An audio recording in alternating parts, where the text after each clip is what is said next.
Green chili is a family favorite recipe of ours and a Colorado specialty. Made with pork, fresh tomatoes, and Anaheim peppers, it'll fill you up and warm you right down to your soul.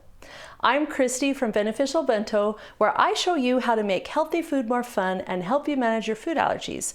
And today, we are making Jeannie's homemade green chili. This is one of our family favorites, and it was created by my dear mother-in-law, Jeannie Winget. She made this delicious chili countless times, and she was well known for bringing it to people she loved who were sick or otherwise in need of a comforting home-cooked meal. I learned so much from her, especially from her example of giving her time to care for people in need. Here's how to make this delicious recipe.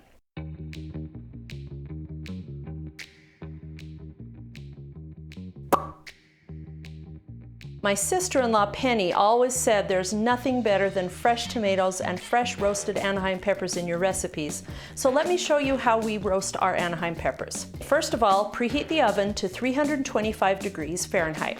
Place whole peppers on a large sheet of foil. Fold the foil loosely around the peppers and place it on a cookie sheet. Add a couple of tablespoons of water to help steam off the skins. Bake for as long as an hour until the peppers are softened and they're a little bit browned. Cool, peel, seed, and dice. Here's how to prepare the tomatoes. Cut each one in half, remove the stem and the core. Lay them cut side down on a baking sheet. I lined my baking sheet with some parchment paper to make it easy to clean up. You can also use foil for this. You can roast these in the oven with the green chilies or on their own until the skins wrinkle and brown just a little bit. When it's cool enough to handle, just pull the skins right off the tomatoes and they are ready to add to the recipe. Heat the oil in a large pot on the stovetop. Add the meat and cook it with garlic, salt, and pepper until no longer pink. Then add 3 tablespoons of flour. This could be either gluten-free or regular. Toss together to coat the meat thoroughly. You can add a little bit more flour if you need to so that the pork cubes are thoroughly coated.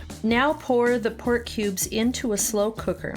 Add the remaining ingredients in the recipe and cover with a lid. Cook on high temperature for 4 to 8 hours or on low for 10 to 12 hours. And that's it for this recipe. So, what did we learn today? If you really want to warm somebody's heart and soul, make them this delicious green chili.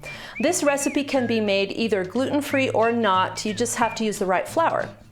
And even though you can use canned tomatoes, there really is nothing better than ripe garden tomatoes in this recipe. Store-bought tomatoes kind of taste like disappointment. If you like this video, please give it a thumbs up. And if you have any questions or comments, I'd love to hear them. And the link to the written recipe is in the description. Thanks for joining me in my kitchen, and I'll see you soon with another video. Da-da-da-da-da-da. Done. Hopefully.